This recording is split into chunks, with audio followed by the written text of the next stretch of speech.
warahmatullahi wabarakatuh. Waalaikumsalam warahmatullahi wabarakatuh. Innal hamdalillah hamdan yaliqu bi jalalatihi wa qudratihi wa 'azamatihi. Wa nusalli wa nusallimu ala khairi khalqihi habibina wa syafi'ina wa karimina Muhammadin sallallahu alaihi wasallam wa ala alihi wa ashabihi wa azwajihi wa dhurriyyatihi wa man sara ala nahjihi ila yaumil liqa'ih.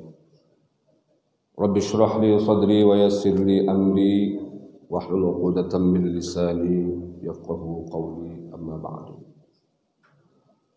Hadratal muhtaramin wal mukarramin, para alim, para ulama, para asatidz, para guru, senantiasa kita harapkan fadilah dan berkah ilmunya. Segenap pengurus DKM Masjid Haqqul Yaqin yang saya muliakan, hadirin dan hadirat jamaah salat subuh rahimakumullah. Pertama-tama tentu saja senantiasa kita memanjatkan rasa syukur kita kehadirat Allah Subhanahu wa taala atas limpahan nikmat karunia anugerah yang tiada terhingga yang terus-menerus Allah curahkan dan hadirkan kepada kita sekalian. Mudah-mudahan kita termasuk orang-orang yang pandai bersyukur kepadanya. Amin ya rabbal alamin. Shalawat iring salam mari kita hadiahkan kepada baginda agung Muhammad sallallahu alaihi wasallam beserta keluarga, para sahabat, para tabi'in, tabi'in dan seluruh umat beliau yang berkomitmen untuk menegakkan dan melaksanakan sunnah-sunnah beliau sampai hari akhir nanti. Baik Bapak dan Ibu, hadirin hadirat jamaah salat subuh yang dimuliakan Allah. Pada kesempatan kali ini kita akan membahas sesuatu yang kita kenal sehari-hari dalam kehidupan kita dan itu senantiasa kita butuhkan. Kita tidak bisa hidup dengan semestinya, dengan kehidupan yang nyaman, tentram, damai, sejahtera tanpa adanya yang disebut sebagai nur. Nur dalam bahasa Arab, bahasa Indonesianya adalah cahaya. Jadi cahaya itu ada dua macam, ada cahaya fisik dan ada cahaya non-fisik. Al-Quran menyifati cahaya ini, sesuatu disebut cahaya menurut Al-Quran itu ada 10 macam. Jadi Al-Quran menyebut 10 hal dan kemudian menyifati 10 hal ini sebagai cahaya. Di mana kita tahu semua cahaya itu fungsinya adalah menerangi apa yang ada di sekitarnya. Lagi kalau tiba-tiba lihat yang bening-bening, wah, maksudnya yang bening-bening itu cahaya masjid gitu kan, langsung hilang. Jangan macam-macam dulu asumsinya. Lagi pikiran galau, resah karena banyak utang, tiba-tiba ada cahaya yang datang, ada yang nalangin utangnya. Itu kan fisik, secara fisik walaupun memang dalam bentuk nalangi utang, tapi kan itu cahaya hati orang yang sedang berduka karena banyak utang itu, atau sedang bermasalah, masalah besar tiba-tiba ada yang menyelesaikan. Nah inilah gambaran tentang betapa pentingnya, termasuk juga kehidupan kita. Tanpa cahaya kita nggak bisa berada di tempat ini, betul. Tanpa cahaya, apalagi cahaya matahari, kita tidak akan pernah bisa hidup. Manusia senantiasa berada dalam kegelapan dan kegelapan itu penuh dengan mara bahaya, penuh dengan hal-hal yang membuat kita nanti mendapatkan kebinasaan. Maka kita penting bagaimana dalam hidup ini kita berusaha mendapatkan penerang itu dalam bentuk apapun. Al-Quran menyebut ada 10 yang disifati sebagai cahaya. Yang pertama adalah tentu saja zatullah, zat Allah subhanahu wa ta'ala. Allahu nurus samawati wal ardh. Zat Allah adalah cahaya bagi langit dan bumi serta yang ada di dalamnya. Kalau kita maknai Allah sebagai cahaya fisik, tidak mungkin, karena Allah tidak terlihat secara fisik. Tetapi kalau yang dimaksud Allah adalah cahaya yang menerangi hati dan jiwa kita, pikiran kita, mindset kita, visi kita, perspektif kita, paradigma kita, iya.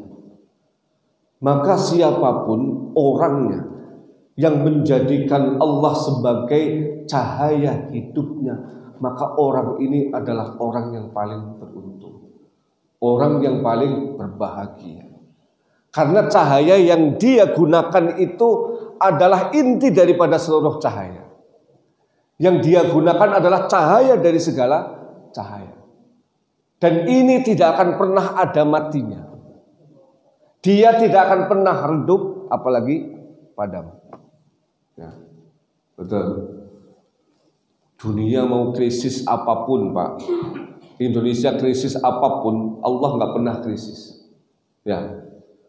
Manusia bahkan bisa jadi semuanya miskin, Allah tetap maha kaya. Ya. Kehidupan sulit, ya.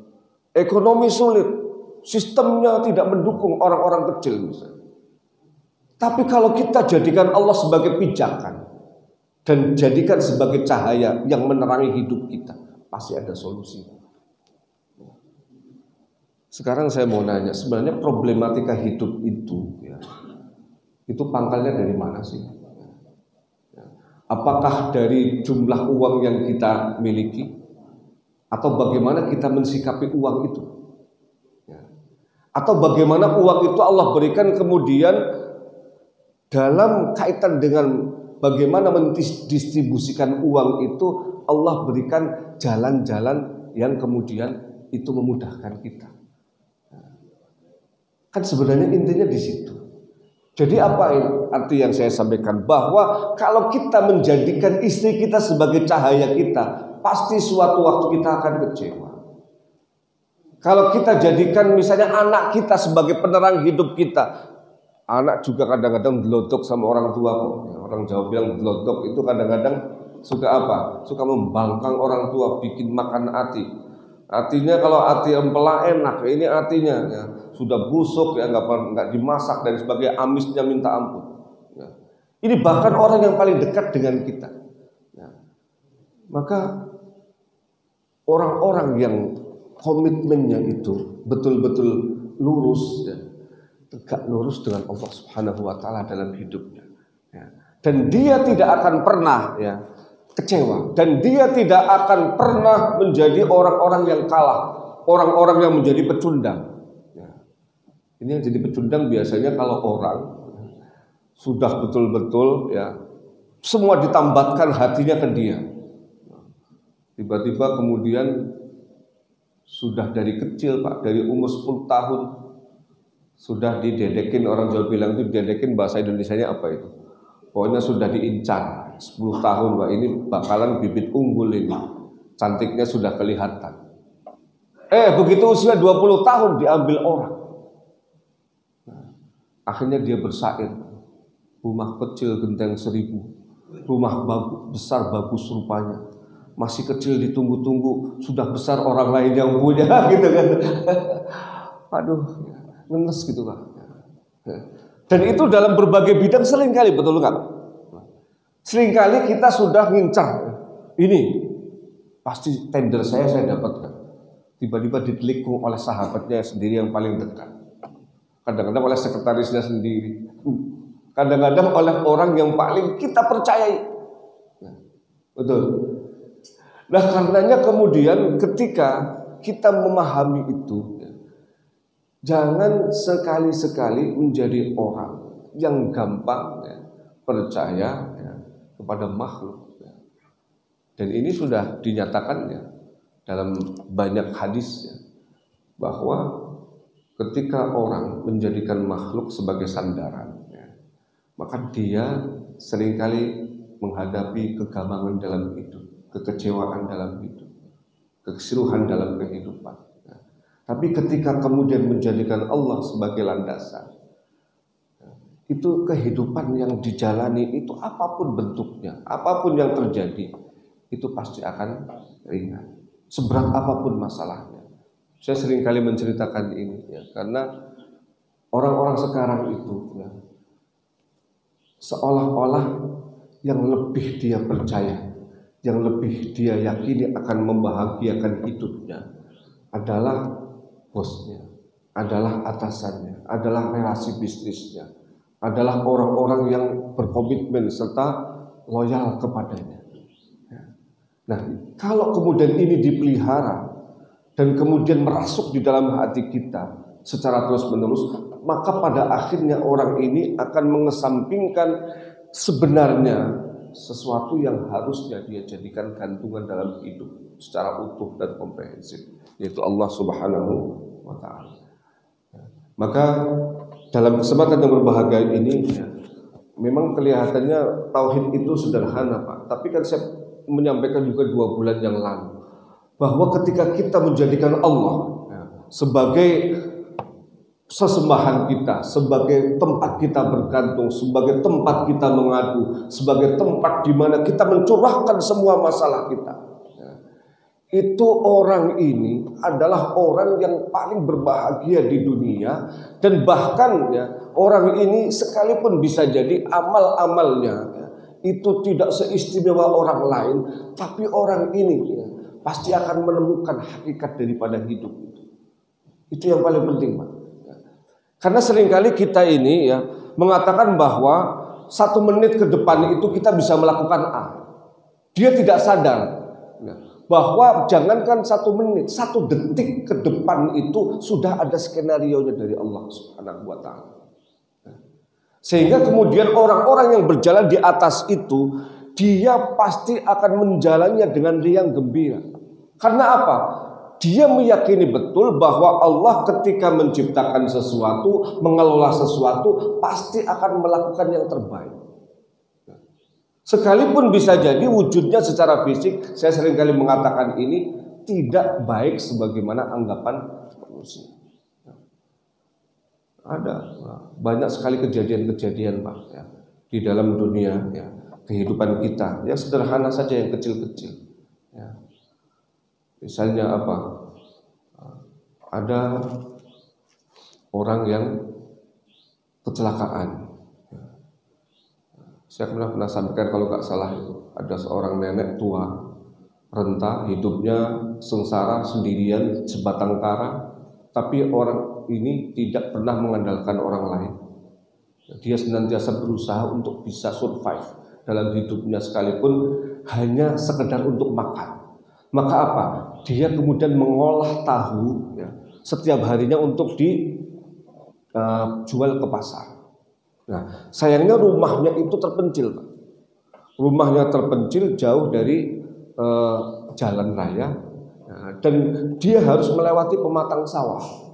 Ya, di kampung itu masih banyak, Pak, orang-orang yang rumahnya itu melewati pematang sawah. Zaman sekarang mungkin pematang sawahnya sudah lebar. Itu pematang sawahnya hanya cukup untuk 1 orang 2 orang. Nah, hari itu malamnya hujan besar. Si nenek seperti biasanya habis subuh pateng langsung itu dia pergi ke jalan raya. Biasanya begitu. Jalan dari rumahnya ya, melewati pematang itu sampai ke jalan raya sekitar setengah kilo. Di sana kemudian dia nanti nyetop angkot. Dari sanalah dia ke pasar jual tahunya, kemudian pulang siang harinya. Kemudian untuk belanja, untuk masak dan sebagainya, seterusnya seperti itu. Nah, hari itu karena malamnya hujan, ya, dia melewati pematang. Seorang nenek yang sudah usianya senja, ya, dalam kondisi alam yang seperti itu, ya, tanpa sengaja, ya, karena mungkin jalannya juga sudah tidak lurus, Pak, ya, sudah miring, Pak, ya.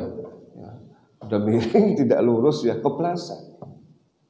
Nah, terpeleset jatuh ke sawah, dan kebetulan sawahnya itu baru saja ditanam. Jadi airnya banyak ya. Kita tahu air sawah itu isinya air bercampur lumpur. Jadi tahunya tumpah, neneknya ini basah kuyup.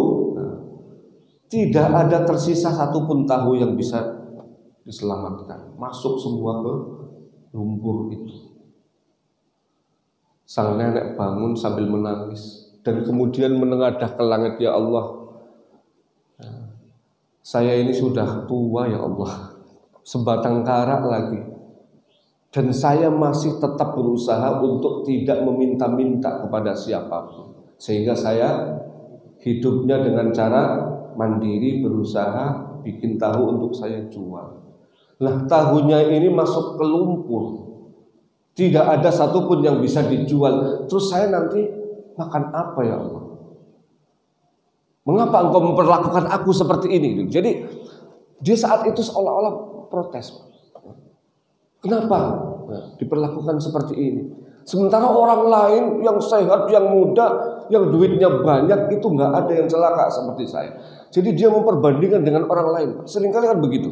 Ketika dalam kehidupan sehari-hari kita tidak seberuntung orang lain, kemudian kita membanding-bandingkan. Dia kayaknya nggak pernah ke masjid deh, tapi mobilnya ganti-ganti terus, istrinya juga ganti-ganti terus. Sementara saya dari dulu aja motor butut, ya, istri juga tambah tua, tambah bau dapur gitu kan, ya, bukan lagi bau parfum tapi bau dapur gitu.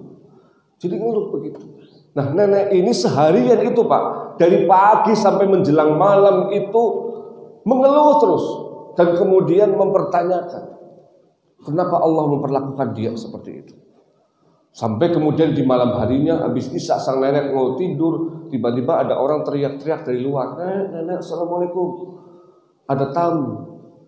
Begitu dibuka, kebetulan itu anak gadis yang tetangganya yang paling dekat rumahnya.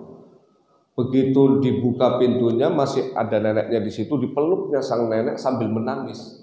Anak gadis ini menangis terseduh-seduh, tapi tangisnya kelihatan tangis bahagia. "Kamu kenapa menangis, nak?"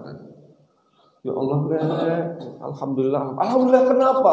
Jadi saking gimana ya ekspresi daripada emosi jiwanya, langsung peluk, kemudian alhamdulillah begitu aja tanpa cerita apapun. Neneknya kan bingung, kenapa sih, ada apa? Nenek tahu nggak? Angkot yang biasanya ngangkut nenek setiap pagi itu, tadi pagi itu masuk jurang. Semua penumpangnya termasuk kenek dan supirnya mati. Tidak ada satupun yang selamat karena jurangnya dalam. Di perkampungan jalannya kan begini-begini.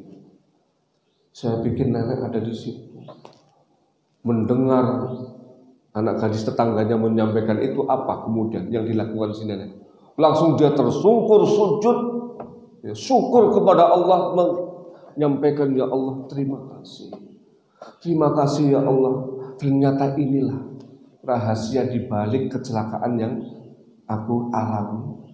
Engkau ingin menyelamatkan aku dari musibah besar yang terjadi. Masih memberikan kesempatan bagiku untuk mengabdi kepadamu di sisa hidupku yang tinggal sedikit ini." Dan kejadian-kejadian seperti ini yang sederhana Pak, itu seringkali terjadi dalam hidup kita. Nah, orang-orang yang kemudian diberi oleh Allah futuh, keterbukaan hati dan jiwa untuk menerima kondisi apapun, ya, itu jarang-jarang Pak. Banyak orang yang lebih kepada tadi keuntungan-keuntungan material yang dia dapatkan, keuntungan-keuntungan secara pragmatis yang dia peroleh, itulah yang dianggap sebagai sebuah kebahagiaan sejati. Karena apa? Orang ini memang orientasinya berbeda. Nah, orang-orang yang berorientasi kepada Allah tidak akan pernah merasa apapun. Dan dalam hidupnya orang ini pasti Pak akan senantiasa optimis. Dia akan mampu melangkah dalam problematika hidup yang amat sangat berat itu dengan kesuksesan. Dan ini sudah kita sampaikan di kesempatan bulan yang lalu. Bagaimana ketegaran dan kekuatan kekokohan iman Nabi Muhammad itulah yang kemudian menghantarkan hijrah itu sukses. Karena apa? Dari kekuatan yang luar biasa dari imannya Nabi itu kemudian memancar ke Abu Bakar. Karena Abu Bakar ini bagaimanapun kuatnya seperti apapun, dia itu levelnya bukan level Nabi. Maka ketika ada di bawah Gua Thur itu, di atas itu ada kaki-kaki kuda, ya.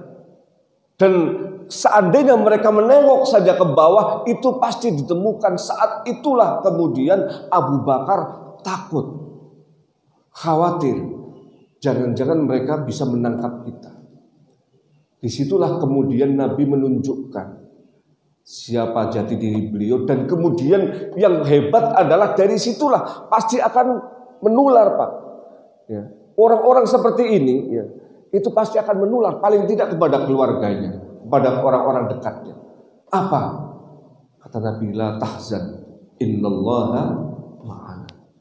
Jangan sedih, wahai Abu Bakar. Sesungguhnya Allah membersamai kita. Ini kekuatan yang luar biasa, Pak. Inilah kekuatan yang mengalahkan semua kekuatan apapun.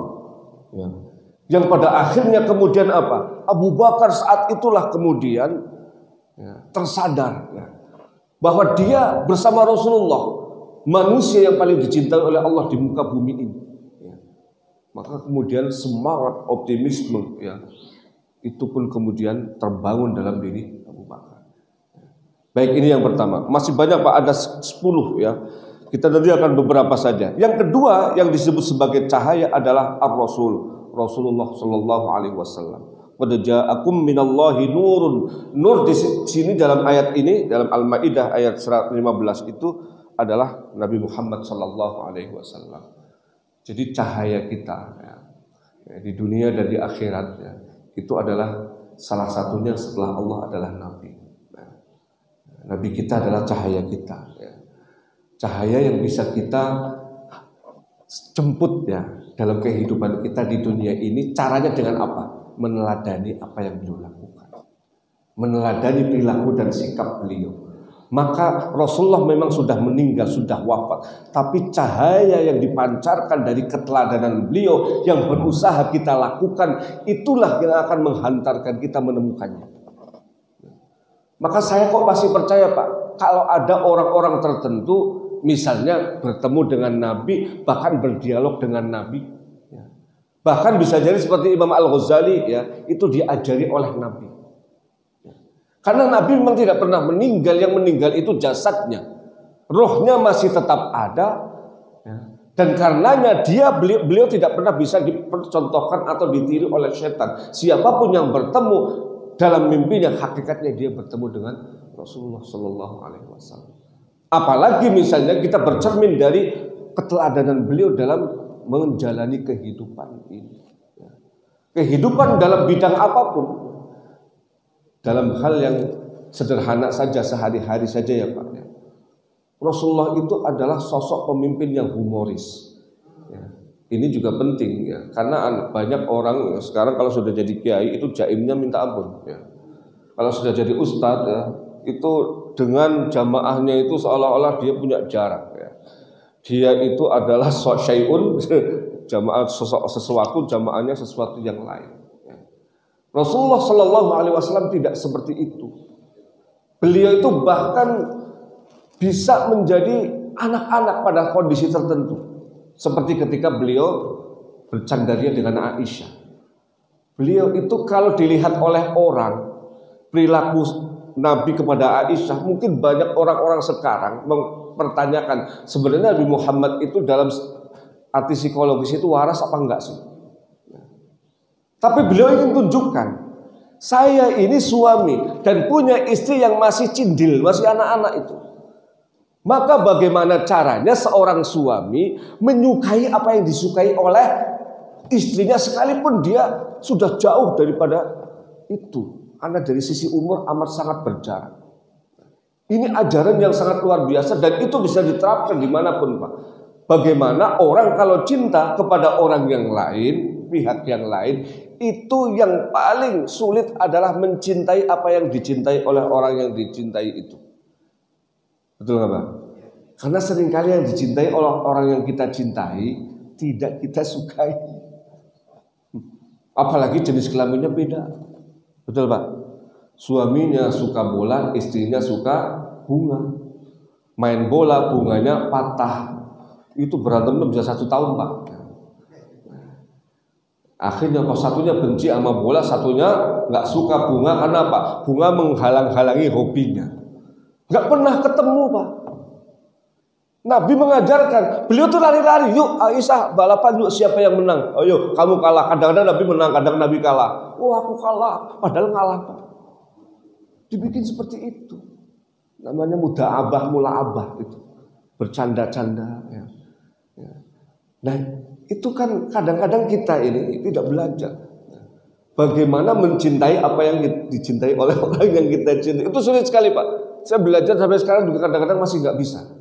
Nah, istri saya suka ini, bagaimana saya bisa menyukai? Saya paksa-paksa. Ya, kalau memang tidak bisa, ya, ketika kemudian dia menceritakan, menyampaikan, minimal kita empati, kita menanggapi, kita seolah-olah kita suka, seolah-olah kita cinta. Itu sudah merupakan nilai plus tersendiri dan itu akan mengharmoniskan keluarga. Dan itu bukan hanya berlaku kepada istri, kepada siapapun, Pak.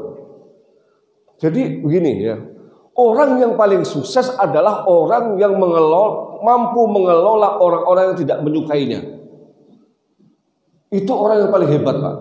Orang yang paling hebat itu bukan orang yang mampu mengelola orang-orang yang mencintai dia, muhibbinnya dia. Nah itu mah biasa, semua orang bisa. Tapi bagaimana mengelola orang-orang yang tidak menyukainya?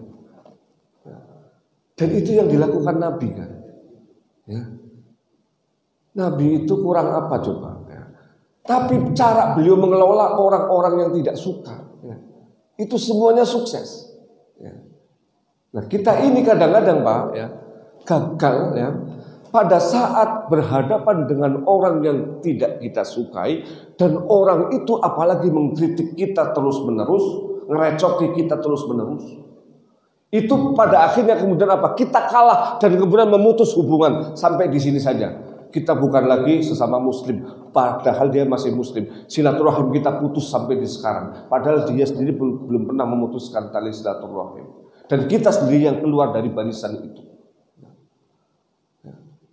Dan ini berarti apa? Kita tidak mengambil cahaya Nabi itu. Kenapa? Saya yakin kok, Pak, di antara yang mencintai kita itu pun ada orang yang kurang pesek. Apalagi yang tidak pernah berinteraksi dengan kita dan tidak tahu ya bagaimana keseharian kita, sebenarnya kita seperti apa, pasti kemudian akan muncul ya, hacker-hacker itu, Pak, atau namanya kalau dalam bahasa netizen namanya apa itu? Yang tidak menyukai itu hater-hater gitu ya. Hater-hater itu orang-orang yang tidak suka kepada kita. Ya. Maka saya termasuk cuek, Pak, ya. Kalau ada, memang pernah beberapa kali masjid kemudian Ustadz sudah nggak dapat jadwal lagi, ya sudah, masih ada yang lain. Ya. Tahu-tahu kemudian nama saya hilang, ya. Nggak ada lagi. Beberapa itu.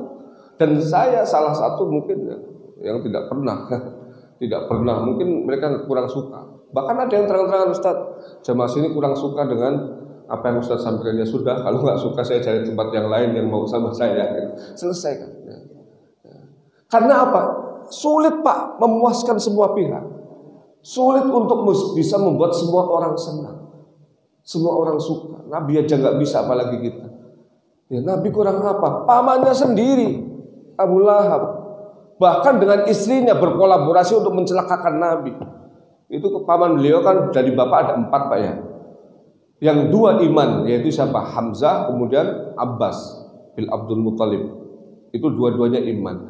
Nah yang satu Abu Talib itu tidak ada pernah riwayat apakah beliau bersyahadat atau tidak, tapi membela Nabi habis-habisan. Nah yang keempat ini Abdul Uzza bin Abdul Muthalib alias Abu Lahab, nama aslinya Abdul Uzza. Itu melakukan segala cara untuk mencelakakan Nabi, bahkan berkolaborasi dengan istrinya Ummu Jamil itu. Itu terus menerus, Pak. Bagaimana bahkan ketika pertama kali Nabi menyampaikan wahyu, ya, sudah langsung tabban laka hadzal yaum ya Muhammad, binasalah kamu ya, seterusnya mulai hari ini hai Muhammad, ali hadza jama'tana, hanya untuk ini kamu mengumpulkan saya.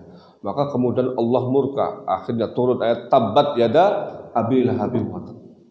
Itu paman beliau sendiri, orang yang tahu persis siapa itu Nabi Muhammad ya. Karena itu adalah saudara dari bapaknya ya. Apalagi kemudian orang lain. Maka cara kita ya, untuk bisa menggapai cahaya yang ada dalam diri Nabi Muhammad, kita berusaha semaksimal mungkin mendekati apa yang beliau contohkan.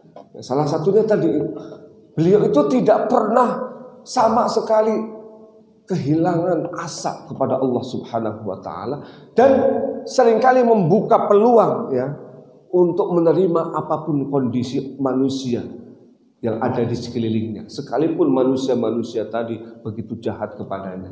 Beliau tidak pernah memosisikan di satu tempat kemudian disimpan.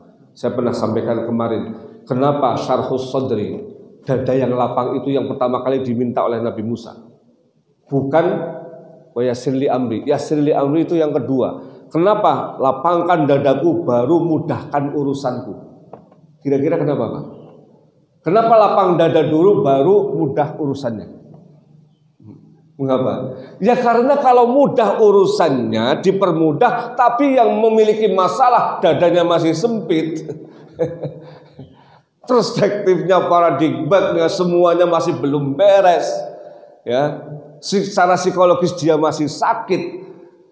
Ya semudah apapun masalah jadi sulit, apalagi masalah yang betul-betul sulit, betul Pak? Maka yang perlu dirombak dulu, yang perlu direnovasi itu bukan pekerjaannya, Pak. Pekerjaannya kalau sudah jadi guru ya sudah istiqomah di situ. Kalau sudah jadi ustadz ya sudah istiqomah, pengurus masjid istiqomah di situ. Tapi yang perlu dirombak adalah apa yang ada dalam hati kita ini. Dada kita ini perlu dirombak, Pak, direnovasi. Kalau masih sempit, tolong diperlebar. Kalau masih marah dengan orang yang membuat marah, coba marah boleh, tapi coba jangan lampiaskan. Berusaha ya supaya tetap terpendam dan tidak terlampiaskan sehingga tidak memunculkan tentram. Betul? Itu ya. Maka Nabi Musa itu doa yang pertama kali beliau minta setelah diberi SK wahyu, yang kedua dikasih mukjizat dua itu tongkat dengan tangan yang bisa berubah menjadi cahaya. Apa yang beliau minta setelah itu? Bukan minta yang lain-lain, bukan minta emas permata, minta rumah yang ini sebagai bekal. Tidak, karena itu nggak penting. Yang penting bagaimana isi di dadanya itu. Bagaimana posisi daripada hati, jiwanya itu seperti apa. Kalau lapang, Pak, itu apapun bisa masuk. Ya. Yang baik diterima, kemudian diolah, akhirnya apa? Menjadi lebih baik. Yang buruk masuk juga, tapi tidak disimpan, keluarin lagi. Dari arah yang mana yang penting keluar. Tetap ditampung, Pak. Ya. Itu namanya lapang dada. Saya pernah menyampaikan, kalau tidak salah ya, bahwa kenapa lapang dada itu sangat penting, karena dia akan bisa menerima apapun ya, yang dilakukan oleh orang. Dan orang ini kalau punya sikap atau sifat lapang dada, dia pasti akan sukses dimanapun dia berada. Karena apa? Semuanya tertampung, Pak. Mau jadi orang paling miskin, tertampung juga. Jadi orang paling kaya, nampung juga. Jadi atasan, nampung juga. Dari staf bawahan, obek sekalipun, nampung juga. Jadi DKM, nampung. Jadi jamaah, nampung. Semuanya tertampung, Pak, di sini. Saya ibaratkan kemarin kalau tidak salah, syarhus sadri atau lapang dada itu seperti samudra. Samudra itu menampung semuanya. Tapi yang hebat dari samudra dan laut itu adalah apa? Dia tetap asin. Dia tetap berwarna biru. Dia tetap memberikan air itu tanpa pernah berhenti kepada siapapun yang membutuhkannya. Begitu diambil oleh matahari, balik lagi. Ambil oleh matahari, balik lagi. Tidak kurang, tidak lebih. Itu kan kalau kita pelajari ilmu fisika ya, atau ilmu biologi, itu kan air di dunia ini dari pertama kali diciptakan sampai hari kiamat ya seperti itu, nggak kurang nggak lebih, Pak. Betul. Nah, itulah Nabi itu seperti itu, Pak. Ya. Jadi beliau itu kenapa sih? Ya. Jadi ketemu sama orang munafik jalan, orang Yahudi jalan, orang kafir Quraisy juga jalan. Bahkan yang mencintai kadang-kadang berlebihan itu juga jalan, tapi kemudian dikasih nasihat. Karena ada pernah terjadi, Pak, orang saking senangnya sama Nabi, Pak. Karena kadang-kadang namanya orang ilmunya kan bertingkat-tingkat, beda-beda ya. Cara mengekspresikan cintanya juga macam-macam. Ada yang benar, tapi ada yang kebablasan. Jadi orang ini mengamati Nabi dan senang banget dengan ibadah Nabi. Tapi kemudian mereka mikir, Nabi itu ibadahnya luar biasa, padahal beliau sudah diampuni dosanya, sudah dijaga dari kesalahan, tapi ibadahnya masih seperti itu. Maka sebagai wujud dari saya ingin meladani Nabi, sebagai mahabbah saya kepada Nabi, saya ingin melakukan sesuatu yang lebih dari siapapun. Akhirnya Pak, kebetulan ada 3 orang Pak. Ada 3 orang ini CS Pak. Ibadahnya bareng, apa-apa bareng, dan melihat Nabi dengan dekat bagaimana cara beliau beribadah yang luar biasa itu. Maka kemudian mereka bilang, yang satunya bilang begini, wah, kalau saya ingin mendekati Nabi, ya, sebagai wujud kecintaan kita kepada beliau, berarti saya harus qiyamul lail sepanjang malam tanpa pernah tidur. Ya, qiyamul lail terus, nggak pernah tidur. Jadi dari habis isya Pak sampai subuh qiyamul lail terus. Nanti tidurnya habis subuh. Yang kedua, ya, wah, Nabi itu puasa tapi kan jarang-jarang, Senin, Kamis ya, dan puasa-puasa tertentu. Saya ingin puasa seumur hidup saya, tidak pernah tidak berpuasa. Artinya Senin sampai Ahad terus nyambung. Nah, yang satu lagi yang paling ekstrim ini Pak, wah, Nabi sih kan hebat, Nabi hebat, tapi beliau menikah. Saya ingin lebih daripada Nabi. Apa? Saya tidak akan pernah menikah seumur hidup. Jadi ini orang mengekspresikan ya kecintaan kepada Nabi, tapi caranya salah, berlebihan. Didengar oleh Nabi, ditegur 3-tiganya. Kamu yang berkata begini, ingin melakukan ini, betul ya Rasulullah. Rasulullah kemudian menyampaikan, bukan seperti itu. Caranya dari orang Islam supaya saya mencintai kalian juga, kalian mencintai saya sebagai wujud mencintai saya. Itu tidak seperti itu. Caranya begini. Kamu tuh siapa? Ini yang mau katanya mau qiyamul lail terus, tidak tidur semalaman. Kata Rasulullah, qum wanam. Silahkan qiyamul lail, tapi harus tidur dulu, walaupun sebentar.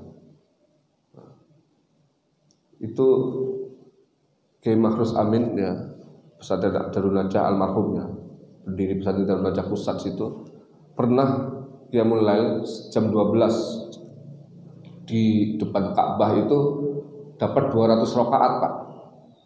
Ya, 200 rakaat itu maksimal kata beliau. Saya sudah sholatnya agak cepat dan jam 12 teng itu sampai subuh cuma dapat 200 rakaat, tapi tidur dulu. Pernah ada yang sholat 200 rakaat ya? Saya pernah Pak dalam mimpi gitu. Tahu-tahu udah bangun subuh gitu. Ya. Jadi silakan, boleh qiyamul lail. Ya. Sa'id bin Musayyib itu bisa 1000 rakaat Pak semalaman. Ya. Berarti mungkin lebih cepat daripada itu. Ya. Tapi tidur sebentar walaupun cuma 10 menit, 20 menit tidur. Habis itu qiyamul lail 1000 rakaat Pak setiap hari. Pegel semua kita nggak bisa. Nah, tapi apa? Tidur. Nabi membolehkan, silakan qiyamul lail kamu, tapi tidur dulu. Nah, kamu yang pengen puasa seumur hidup, semua aftir, puasalah, tapi juga harus buka. Artinya apa? Tidak boleh puasa terus menerus Pak. Ya. Kalau saya pengen puasa, tapi puasanya puasa tertentu sebagai wujud daripada mujahadah untuk istilahnya tarwid ya, silakan. Tapi itu tidak ada di dalam ajaran Nabi. Nabi mengatakan semua aftir, puasalah, tapi juga berbuka. Artinya apa? Puasa hari ini, besok buka. Nah, kamu yang tidak ingin menikah seumur hidup, diancam oleh Nabi, faman raghiba an sunnati falaisa minni. Barang siapa yang tidak mengikuti sunnahku, tidak suka dengan sunnahku, yaitu nikah, maka dia tidak termasuk umatku. Ini yang terakhir malah langsung diancam. Jadi artinya apa? Artinya bahwa mahabbah kepada Nabi ya, dan kita ingin mendapatkan cahaya dari Nabi, itu tidak harus kita itu melakukan sesuatu di luar kemampuan dan kapasitas kita. Dalam Islam itu Pak, bahkan ya, Orang tertawa, tersenyum, gembira, asal dia tidak ghibah. Kalau itu diniati untuk menyehatkan badan, at-tabassum ibadah. Tabassum itu ya bisa disebut sedekah dan ibadah sekaligus. Senyum itu bisa jadi sedekah, bisa jadi ibadah.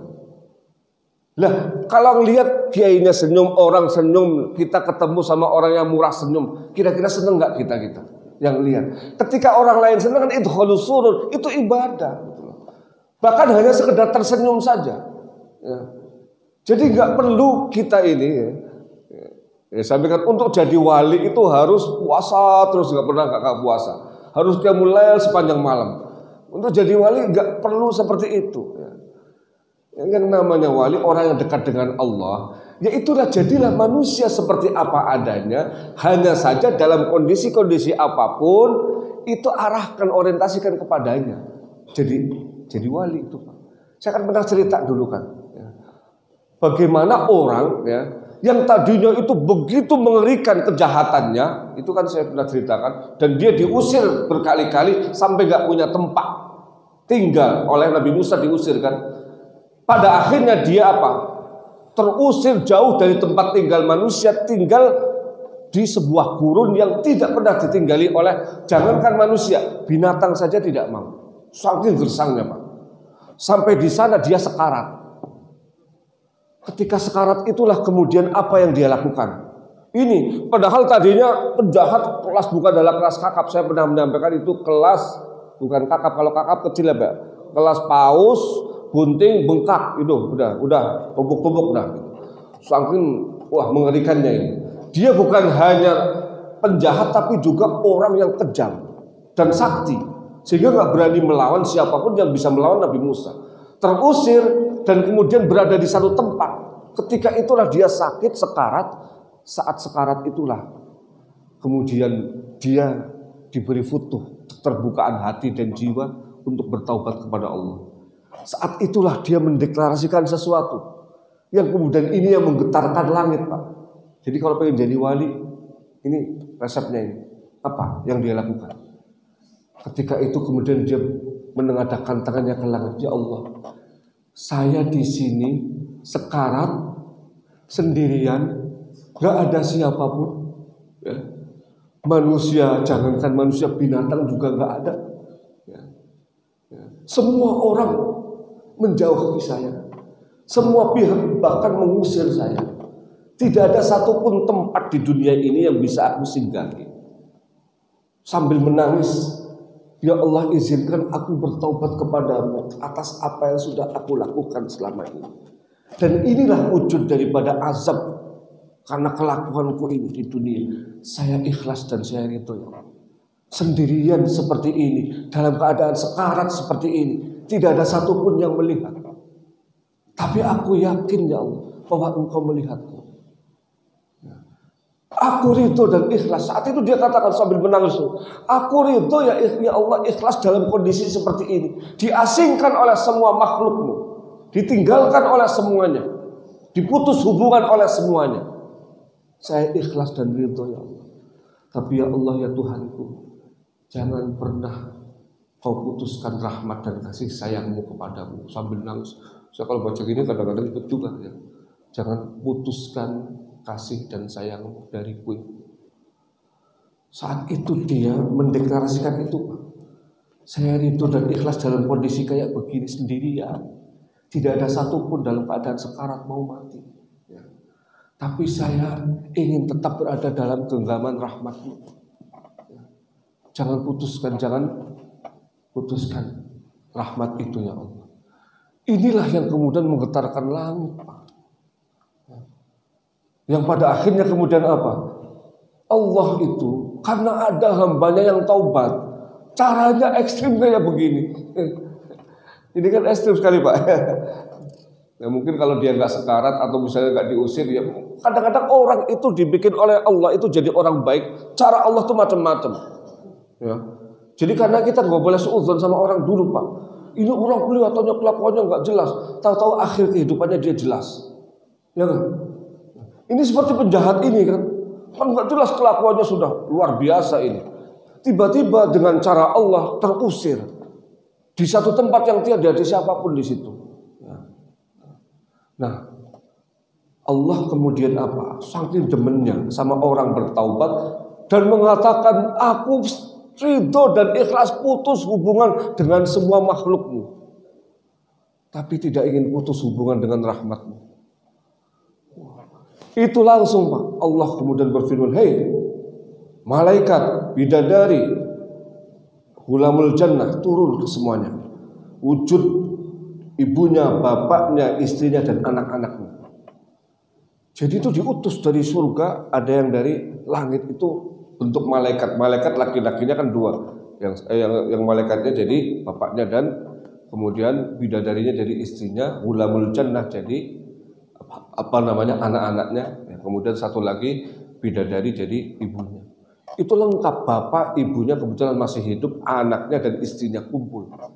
Mereka semua malaikat dan bidadari.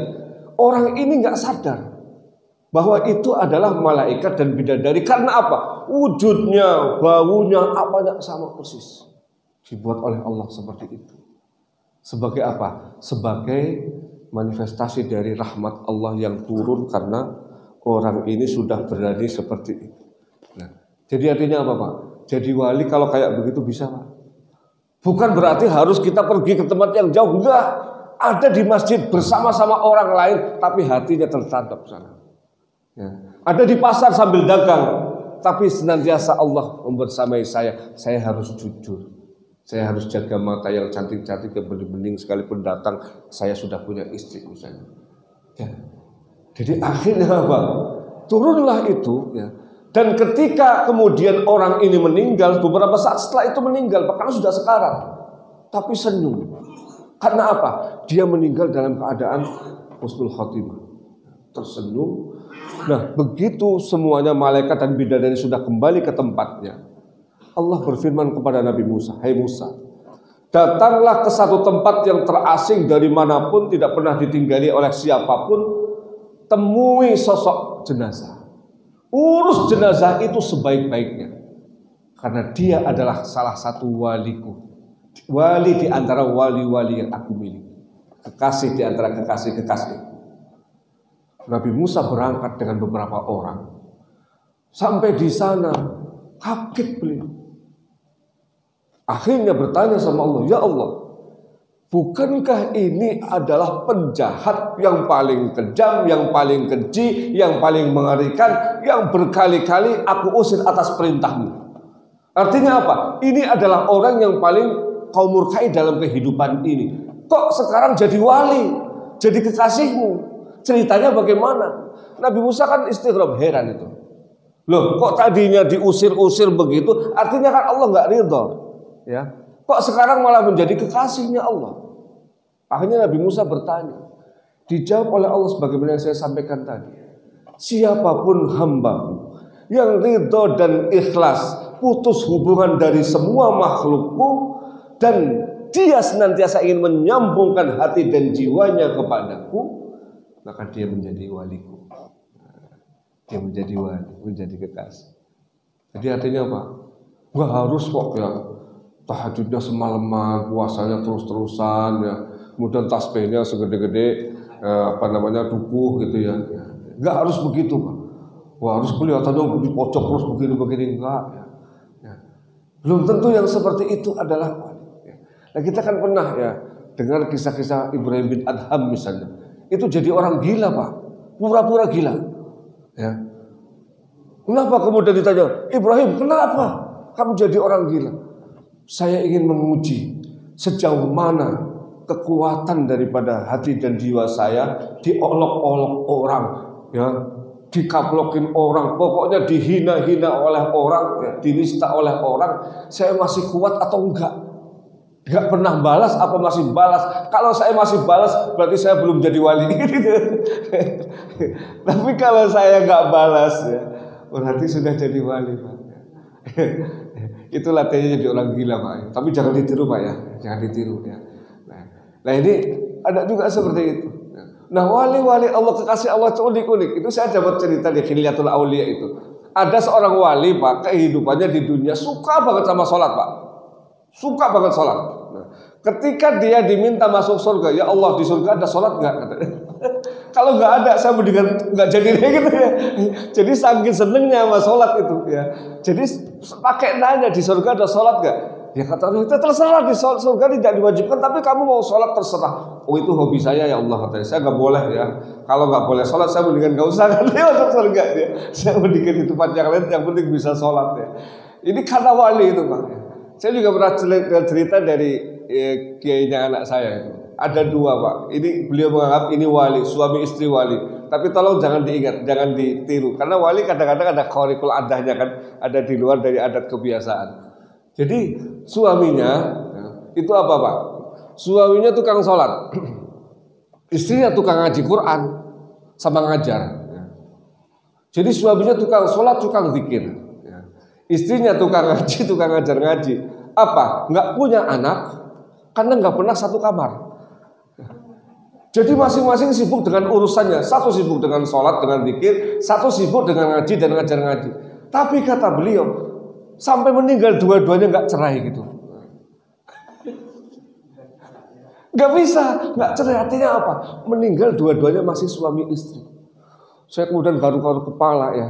Ini model kayak begini ada ya? Ada Pak katanya. Ya, saya ketemu katanya. Jadi orang seperti itu ya.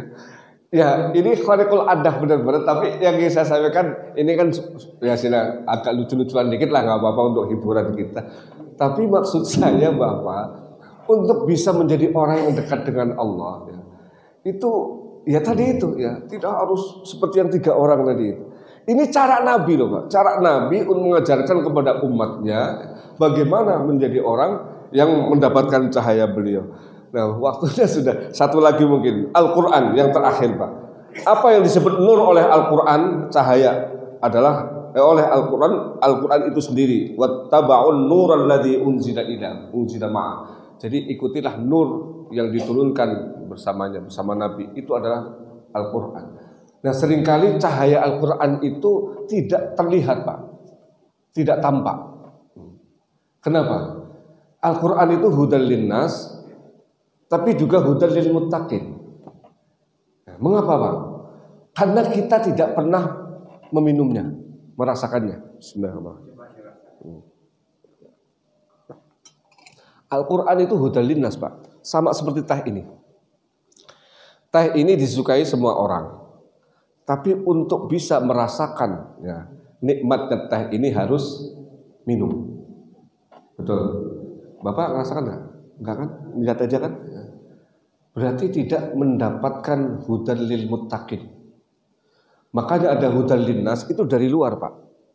Al-Quran itu kayak etalase, di situ misalnya ada segala macam obat.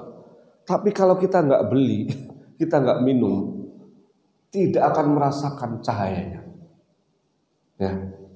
Maka caranya supaya kita dapat cahaya daripada Al-Quran ini, bersamai Al-Quran. Itu. Kalau Al-Qurannya cuma nempel di tembok, di ruangan-ruangan ya, ayat kursi di situ ya, ada di situ surat Al-Ikhlas, tapi nggak pernah dibaca. Ya bagaimana mau bisa menjadi cahaya? Betul. Apalagi jadi obat hati. Ya. Wasyifaul lima fis sudur. Ya. Itu caranya harus merasakan dulu. Caranya apa? Ya kayak begini salah satunya kan. Ikut majelis ilmu, majelis zikir, ikut sholat jamaah, ikut qiyamul lail, ikut bagaimana mengikuti ajaran-ajaran Al-Quran. Bacalah Al-Quran walaupun cuma 1-2 ayat setiap hari. Pasti pada akhirnya itu akan merasakan, akan merasakan petunjuknya itu. Ya. Sebab apa? Tidak bisa hanya sekedar dipandang. Tidak seperti yang lain. Yang lain itu mungkin bisa jadi bisa Pak. Ketika kita itu ada rambu-rambu ya. Rambu-rambu juga kalau dilihat saja Pak, kita tidak ikuti, nyampe enggak? Saya mau nanya, ada rambu-rambu petunjuk kelurahan, kita cuma lihat doang, enggak jalan ke sana, nyampe enggak ke kelurahan? Enggak nyampe lah. Al-Quran begitu, itu petunjuk, ikuti. Cara mengikutinya yaitu tadi membersamai, sesuai dengan kapasitas kita masing-masing. Kemampuan kita apa? Ustadz saya enggak bacanya enggak bagus. Ya, tapi apa? Saya demen sama ahli Quran. Ya sudah. Ya. kasih tuh tunjangan yang ahli-ahli Quran, guru-guru ngaji ya, kasih ya tunjangan. Misalnya saya ingin ada TPQ di sini, gurunya gajinya 300.000, saya tambahin 200.000 per orang. Itu berarti mahabbah kita kepada Al-Quran, membersamai Al-Quran juga Pak. Saya nggak bisa baca tapi saya punya duit Pak. Bikin apa? Bikin majelis Al-Quran, majelis TPQ, majelis apapun itu yang ada Al-Qurannya di situ. Ya, itu caranya. Nggak bisa juga Pak, saya hanya bisa dengar. Silahkan, saya hanya bisa mendengar, uang juga nggak ada. Tapi saya suka mendengar bacaan Al-Quran. Lalu saya akan pernah sampaikan di kesempatan kemarinnya. Sahabat Nabi datang kepada Nabi dan mengatakan, ya Rasulullah, saya suka surat Al-Ikhlas. Saya baca terus surat ini. Saking senengnya saya baca terus surat ini setiap hari. Apa? Jawaban Rasulullah, hubbuka iyyaha adkhalakal jannah. Cintamu kepada Al-Ikhlas itu dan kamu terus baca terus itu, saking cintanya akan memasukkanmu ke surga. Nah, Al-Ikhlas yang pendek kayak begitu Pak ya. Maka saya kok yakin ya, yang ada di sini itu muhibbin Al-Quran semua, saya bikin itu dalam berbagai bentuknya. Nah yang seperti itu insya Allah Pak, Al-Quran syafi'an li ashabi, akan menjadi penolong bagi orang yang memilikinya. Memiliki itu tidak harus memiliki dalam hatinya, hafal di luar kepala, enggak ya. Semuanya orang-orang yang cinta kepada Al-Quran dalam berbagai bentuknya itu dianggap sebagai ahlul Quran. Saya mendefinisikan ahlul Quran, namanya ahlu Pak, keluarga. Keluarga itu ayah bapak itu kan yang nyari duit, ibu yang ngurus, betul. Anak yang bantu bapaknya sama ibunya. Ya, betul nggak? Jadi fungsinya kan beda-beda. Ya, kalau sama seragam, yang disebut ahli Quran harus hafal, harus tajwidnya bagus, harus punya suara bagus. Terus yang nggak punya suara bagus, yang lisannya memang diciptakan seperti itu, kan lisan juga bukan kita yang nawar sama Allah. Ujung-ujung udah jadi apa ya? Iya, ujung-ujung udah jadi ya. Terus bagaimana? Nggak bisa menjadi ahli Quran dong? Ya berarti pilih kasih Allah. Maka saya mendefinisikan ahlul Quran siapapun yang terlibat dengan Al-Quran dengan berbagai bentuk yang bisa dia lakukan. Itu menjadi keluarga Al-Quran dan keluarga Allah. Nah orang-orang ini insya Allah pasti akan merasakan. Rasanya itu kalau sudah masuk ke dalamnya, itu yang bisa mengekspresikan, mendefinisikan, mendeskripsikan rasa itu hanya orang yang meminumnya, orang yang merasakannya. Maka seringkali Pak, rasanya bisa jadi dari teksturnya sama tapi yang merasakan beda-beda. Tergantung dari sudut mana. Tehnya sama Pak, tapi bisa jadi antara 2 orang, 3 orang, 4 orang itu beda-beda. Ah ini gak enak menurut saya, yang enak yang itu. Ya, yang ini menurut saya kurang ininya, ini kurang manis, ini terlalu manis. Beda-beda kan, tapi merasakan yang penting. Ya. Nah rasanya bisa jadi beda-beda Pak. Nanti kalau sudah masuk, ya, insya Allah ya, ada yang merasakan apa, anaknya pinter-pinter. Itu ada Pak, keluarga temannya istri saya. Itu suami istrinya dulu Pak, itu kangkang dan yuyu di dapur. Suaminya bantu Pak Kiai di dapur, istrinya juga tukang masak. Ilmunya nggak ada sama sekali karena nggak sempet ngaji. Sempetnya khidmah, masakin, ngurusin urusannya dapur. Sekarang Pak anaknya hafal Quran semua, kuliahnya beasiswa semua, ada yang di UGM, ada yang di UNS segala macam. Pinter-pinter anaknya, hafal Quran semua. Bapak ibunya padahal tukang dapur. Itu apa? Orang ini berhasil merasakan khidmah kepada Al-Quran karena itu pesanan Al-Quran. Ya, ngopainnya Al-Qurannya dengan cara apa? Menjadi kangkang di dapur, yuyu di dapur. Nggak sempat ngaji Pak, tapi kenanya ke anaknya. Dapatnya rasanya ke anaknya, bapak ibunya enggak. Ada yang bapak ibunya memang, ada yang bapaknya betul-betul moncer ya, ke anaknya enggak begitu. Dan itu juga banyak Pak. Jadi bapaknya berkah kemana-mana, tapi belum tentu ke anaknya nanti dapatnya yang lain mungkin. Nah ini gambaran tentang rasa daripada cahaya Al-Quran yang bisa didapatkan oleh siapapun di dunia ini. Baik, kita sudah 1 jam berbicara, baru 3. Insya Allah di kesempatan yang lain kita akan bahas yang lain-lain di bulan yang akan datang dan bermanfaat. Kalau ada yang ditanyakan, diskusikan silakan Bapak dan Ibu. Silakan Pak. Ya. dakwah dan tabligh itu adalah sunnahku, karena beliau sendiri mendatangi kepada Bapak yang bertahan juga sekarang ini, insya Allah itu mungkin terbatas Pak, tapi di luar sana banyak yang belum merasakan bagaimana saudara dakwah tabligh, bagaimana cara melatihnya dan bagaimana melatih apa tadi? Melatih apa? Bagaimana cara melatih dakwah tabligh itu di Indonesia sekarang ini atau di dunia, bagaimana caranya? Apakah Bapak bisa ngasih? Oh iya. Jadi kalau saya kan kebetulan juga di Fakultas Dakwah ininya ya, home base-nya ya, Fakultas Dakwah dan Ilmu Komunikasi. Jadi definisi dakwah ya itu harus diluruskan Pak ya, jangan direduksi, dibatasi hanya sekedar seperti ini. Ini ceramah kayak begini, ini salah satu bentuk daripada dakwah, uslubud dakwah. Dan itu bagian yang sangat kecil dari metode dakwah yang sangat beragam dan luas. Jadi yang disebut dakwah itu sebenarnya kalau kita definisikan itu adalah menyampaikan ajaran Islam. Kemudian yang kedua bagaimana mengajarkannya, dan yang ketiga mengamalkannya. Ada 3 tahapan. Ini sesuai dengan definisinya Prof. Muhammad Abdul Fattah Al-Bayanuni. Saya sepakat dengan beliau. Karena apa? Ini definisi yang universal. Artinya apa? Menyampaikan kebaikan itu tidak harus dengan ceramah. Betul? Saya tidak bicara apa-apa, tapi memberi contoh kepada anak saya, kepada keluarga saya, kepada masyarakat saya. Saya misalnya nggak pernah marah sama orang, senyum terus. Itu sudah dakwah Pak. Berarti apa? Mendakwahkan keramah tamahan kepada orang dengan sikap kita. Itu sudah dakwah. Ya. Justru itu yang paling efektif yang dilakukan Nabi, contoh teladan. Alih-alih banyak bicara, kan orang bicara semua orang bisa. Ya, apalagi bicara tanpa ilmu banyak yang bisa Pak. Ya. Itu di mana-mana itu ya. Nah, jadi menyampaikan bisa juga, bahkan Umar bin Khattab pernah menyampaikan, kunu du'atan ilallah wa antum shamitun. Jadilah kalian dai-dai yang mengajak kepada jalan Allah sementara kalian diam, enggak perlu bicara. Kan ditanya, bagaimana caranya? Bi akhlaqikum, dengan akhlakmu. Akhlakmu yang baik yang dilihat oleh orang, padahal kamu nggak pernah bicara, itulah cara dakwah yang paling efektif. Ya.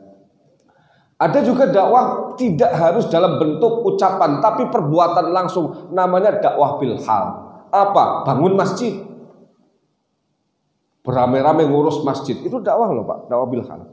Ngurus masjid itu sudah dakwah bil hal, langsung dengan tindakan.